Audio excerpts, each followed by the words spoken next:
por mim.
Digno é o Rei que a morte venceu.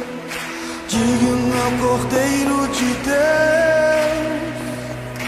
Digno é o Rei que a morte venceu. Digno é o Cordeiro de Deus. Digno é o Rei que a morte venceu.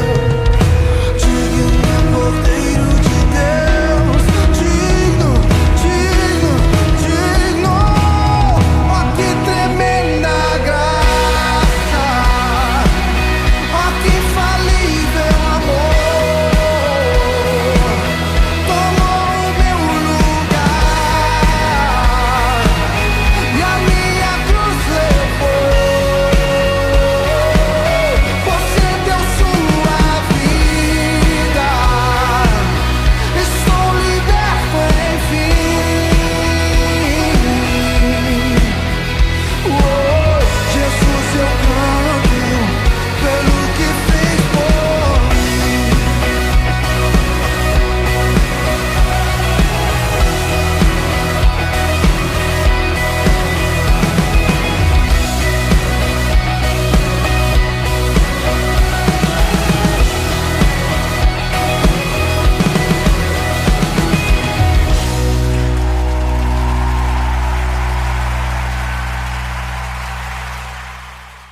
Boa noite, queridos irmãos. Prontos para mais um culto online da nossa igreja? A Igreja Evangélica Ação Bíblica em Vila Antonieta? E você, já agradeceu pela sua tremenda graça? Já agradeceu pelo infinito amor de Deus? Eu confesso que essa é uma das coisas que eu mais sou grato na minha vida cristã. A graça infinita e abundante que Deus derrama sobre nós a cada manhã. Então, agradeça por isso, irmãos. Espero que esse louvor tenha tocado aos seus corações e despertado esse desejo de você agradecer pela tremenda graça que Deus coloca em nossas vidas todos os dias. Aproveite e compartilhe este culto, compartilhe essa mensagem com o maior número de pessoas possíveis.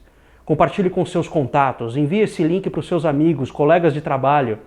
Faça com que eles também conheçam um pouquinho mais dessa tremenda graça. Irmãos, lembrando também que nossa igreja, ainda que fechada, precisa seguir recebendo as suas contribuições. Por isso, não deixe de procurar o nosso tesoureiro. Eu tenho falado isso todas as vezes que estou aqui. Então, não deixe de procurar o nosso tesoureiro e de cumprir essa ordenança bíblica e devolver uma pequena parte de tudo isso que Deus coloca em nossas vidas.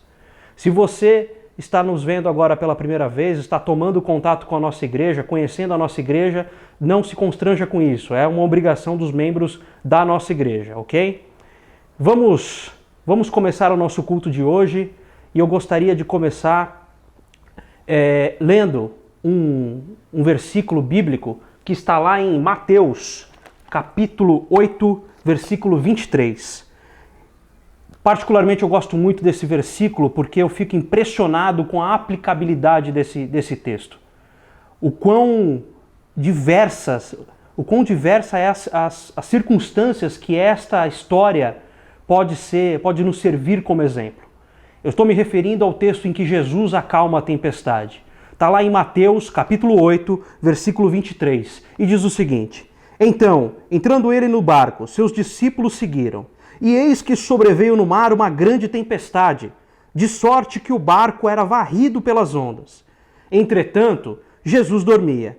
Mas os discípulos vieram acordá-lo, clamando: Senhor, salva-nos! Perecemos! Perguntou-lhes então Jesus: Por que sois tímidos, homens de pequena fé? E levantando-se, repreendeu os ventos e o mar. E fez grande bonança, e maravilharam-se os homens, dizendo: Quem é este que até os ventos e o mar lhe obedecem? Irmãos, dizem que as grandes tempestades são as que formam os melhores marinheiros. E esse texto nos dá exatamente essa dimensão. Certamente, os discípulos que estavam com Jesus no barco saíram dali mais fortalecidos em sua fé. Mas crentes de que Jesus era o rei, que ele tinha poder inclusive para acalmar as tempestades. Imagina só você, ele tinha poder para acalmar uma tormenta e com isso acalmar todos os corações que estavam ali com eles. E isso só me fez lembrar de um louvor que nós cantamos com as nossas crianças. Por isso, se você tiver uma criança aí com você assistindo essa mensagem, chame elas agora. Nós vamos cantar junto um louvor, um lindo louvor, cantado pela nossa irmã Jéssica, que certamente faz menção a essa mensagem. Vamos lá.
E aí, irmãos, gostaram?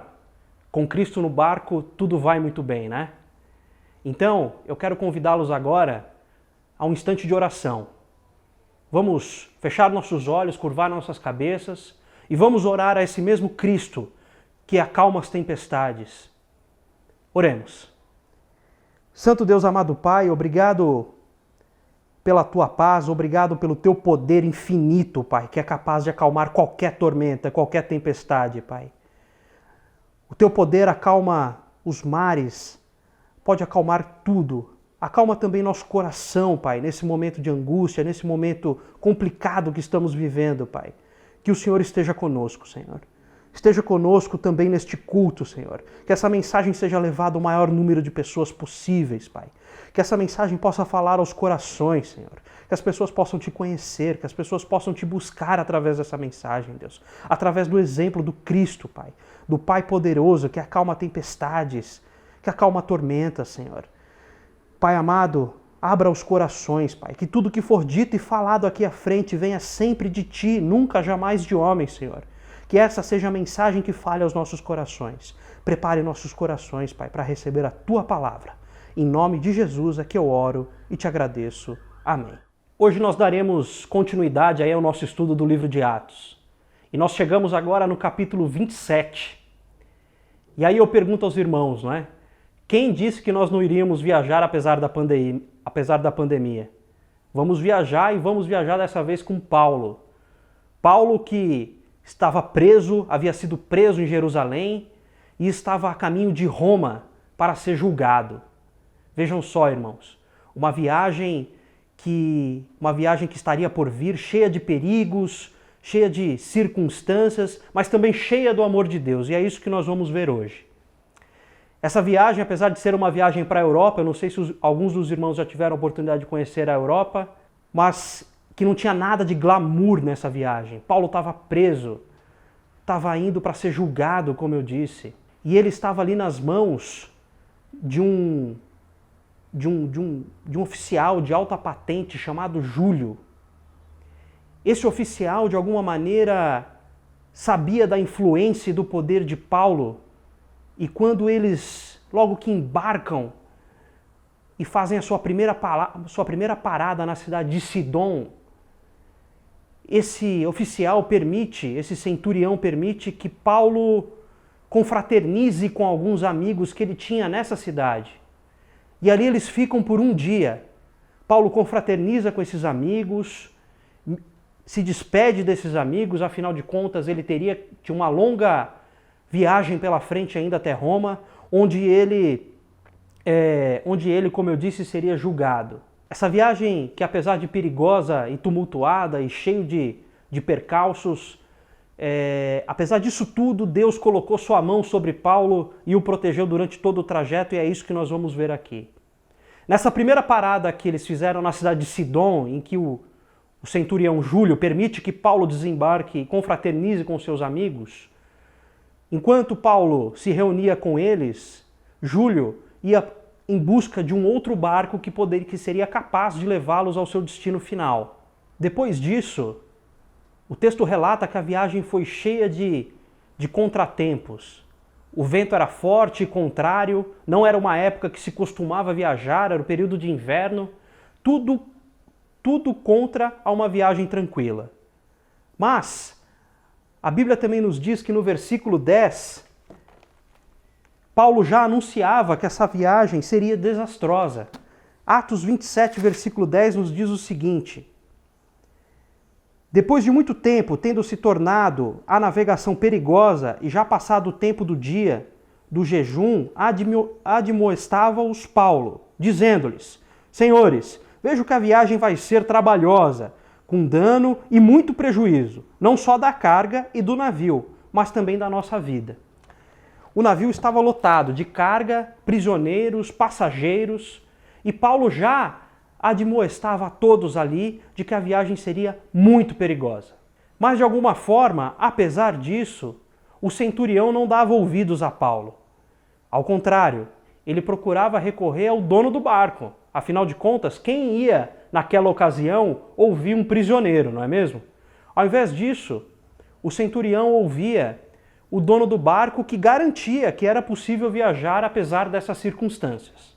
E a viagem seguia debaixo de circunstâncias muito adversas. Ventos contrários, tormentas, tufões, mas apesar disso, a mão de Deus estava sobre aquele lugar, estava sobre a vida de Paulo. Mas eles ficaram dias à deriva, inclusive. E a palavra de Deus nos diz o seguinte no versículo 14: Entretanto, não muito depois, desencadeou-se do lado da ilha um tufão de vento chamado Euraquilão. E sendo o navio arrastado com violência, sem poder resistir ao vento, cessamos a manobra e nos fomos deixando levar. O versículo 20 continua: E não aparecendo, havia já alguns dias nem sol nem estrelas, caindo sobre nós grande tempestade, dissipou-se afinal toda a esperança de salvamento. A essa altura eles já estavam dias à deriva com o barco. Então imaginem os irmãos as circunstâncias disso. Paulo prisioneiro, o navio lotado, condições adversas que tornavam a viagem muito perigosa. Ventos, tufões, dias à deriva sem sequer ver a luz do sol. Tudo isso num navio lotado. O texto nos diz adiante que eram 267 pessoas.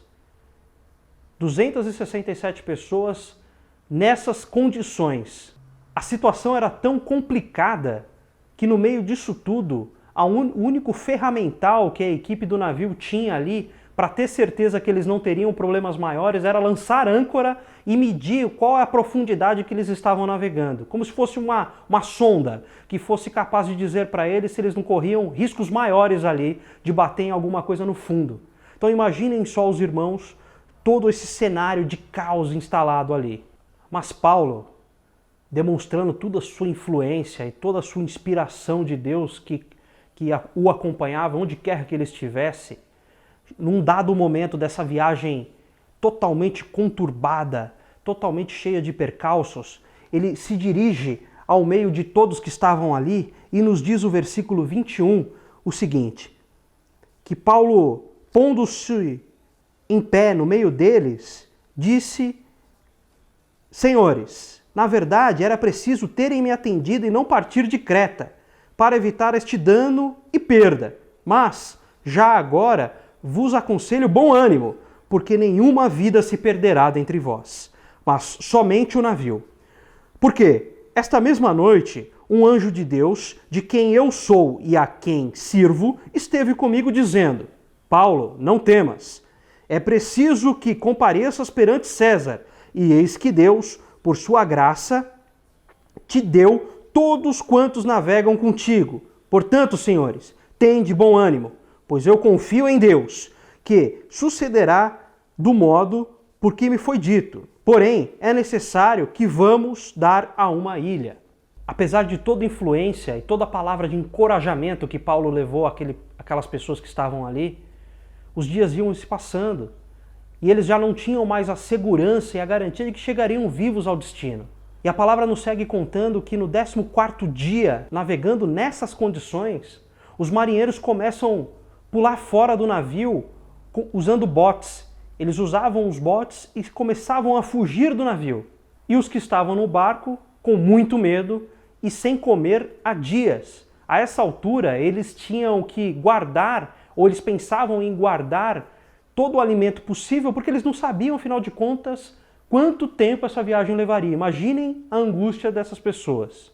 Mas Paulo, no alto da sua inspiração e da sua influência, mais uma vez vendo a situação como estavam ficando essas pessoas já há dias sem comer, pede que todos se alimentem, conforme a gente vê aqui no versículo 33. Enquanto amanhecia, Paulo rogava a todos que se alimentassem, dizendo: Hoje é o 14º dia em que, esperando, estáis sem comer nada, tendo provado. Eu vos rogo que comais alguma coisa, porque disto depende a vossa segurança, pois nenhum de vós perderá nem mesmo um fio de cabelo.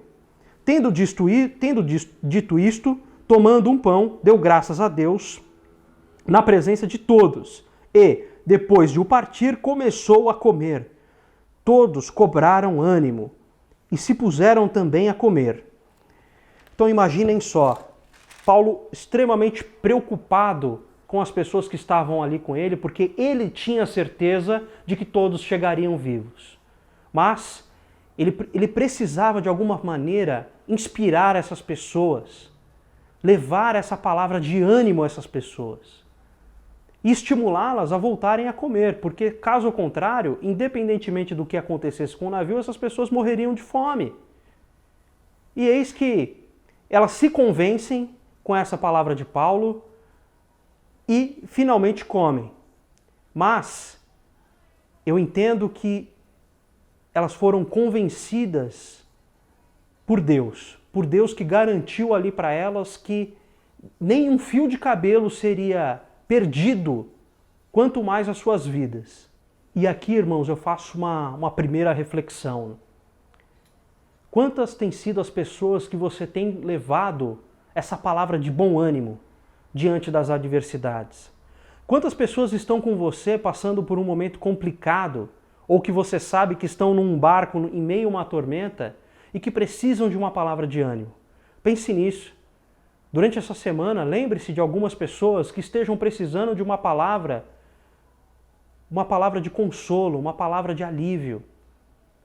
Procure essas pessoas, pergunte se o seu irmão, que você já não vê há 3, 4 meses, está bem, está precisando de alguma coisa. Inspire-se no exemplo de Paulo. para admoestar, para ajudar os seus irmãos, para lembrá-los que, ainda que o barco esteja balançando em meio a uma tormenta, Deus está no controle de absolutamente tudo.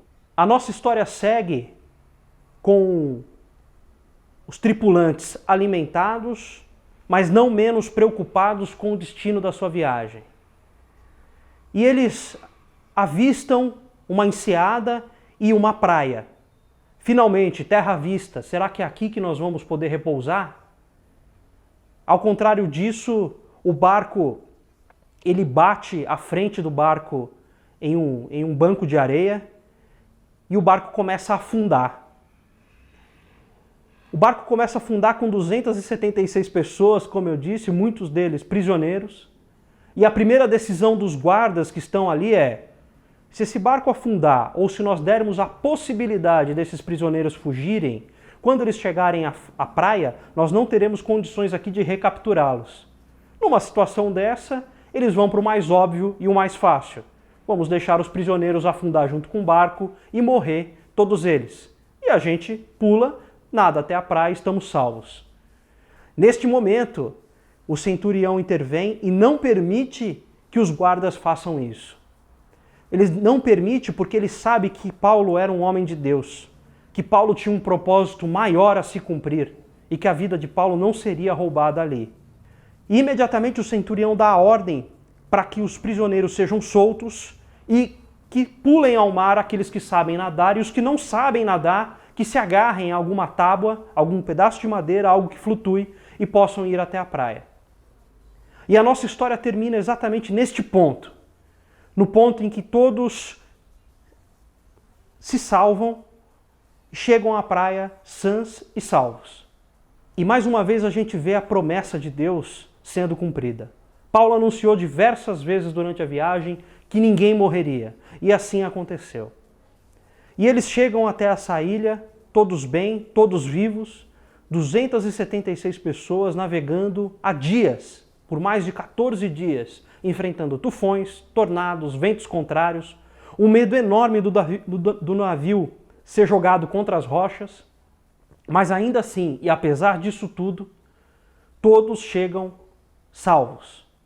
Salvos porque Deus estava com Paulo. Salvo porque Deus tinha um propósito maior na vida de Paulo. O ministério de Paulo não terminaria ali.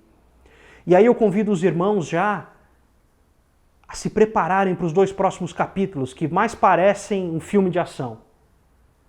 Se preparem para os 2 últimos capítulos, leiam os 2 últimos capítulos, além deste que acabamos de passar agora, de contar essa história para vocês. Leiam essa semana o capítulo 27, o 28 e, se possível, até o 29, para que vocês já tenham aí a ideia de como essa viagem continua. Como conclusão, irmãos, eu penso que essa mensagem tem um poder muito grande sobre o momento que estamos vivendo. Estamos no meio de uma tormenta, o mundo de forma geral está vivendo uma tormenta que a gente não sabe quando vai passar. Assim como os tripulantes daquele barco, nós não sabemos quando chegaremos ao nosso porto, onde podemos descansar. Não sabemos sequer o momento em que chegaremos a uma praia. Mas podemos ter uma certeza. A certeza de que Deus está no nosso barco. De que Deus está conosco, nos guiando e nos direcionando. Lembre-se do exemplo de Paulo, que no momento de angústia de todos que estavam ali com ele, soube tomar a frente, se inspirar de toda a palavra de Deus e acalmar a todo mundo, garantindo que todos chegariam vivos ao seu destino. Pense nisso durante essa semana, pense em 2 ou 3 nomes de irmãos que você já não vê há algum tempo e os procure para levar essa palavra de consolo que Paulo levou aos outros prisioneiros que estavam com ele ali. Amém? Então, vamos orar novamente, vamos orar pela nossa semana, pelos próximos dias, pelas nossas vidas.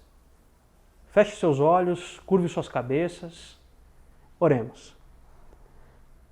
Amado Deus e Pai, com imensa alegria e gratidão, Senhor, que recebemos aqui uma pequena porção da Tua palavra, Deus.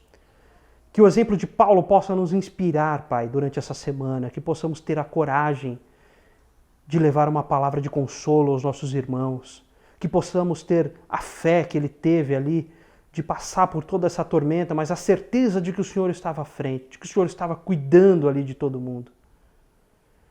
A certeza de que nem um fio de cabelo ali seria perdido neste momento, Pai. Que possamos carregar isso conosco durante essa semana. Tome conta da vida da nossa igreja, Senhor. Tome conta da vida daqueles que estão passando por momentos turbulentos, passando por momentos complicados. Que o Senhor esteja no barco ali junto com eles, Pai, acalmando todas as tempestades. Que o Senhor nos abençoe e nos guie durante essa semana. No santo nome do Senhor Jesus é que eu oro e te agradeço. Amém. Muito obrigado e boa semana a todos.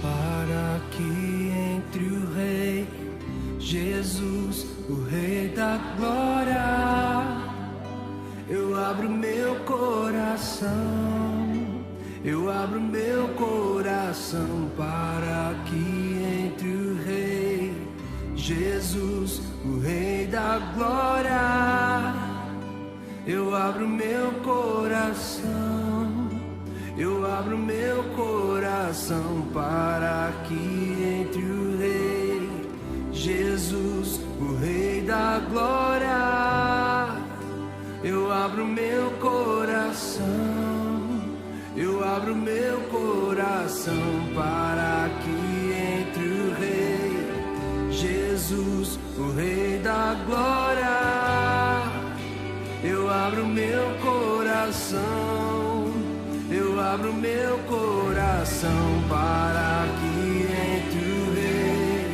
Jesus, o Rei da Glória, eu abro meu coração, eu abro meu coração para que entre o Rei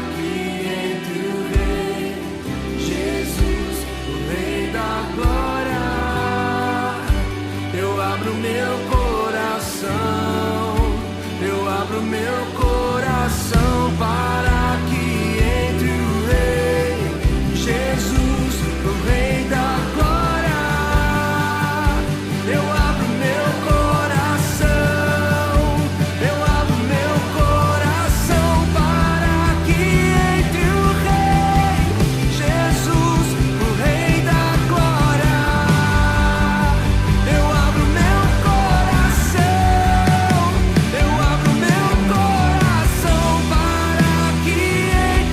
Rei Jesus, o Rei da Glória, eu abro meu coração e vem, para que entre o Rei Jesus,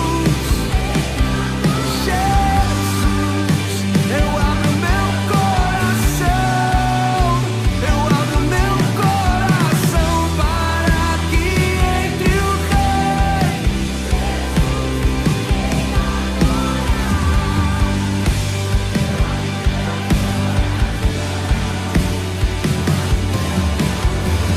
para que entre o Rei Jesus, eu abro meu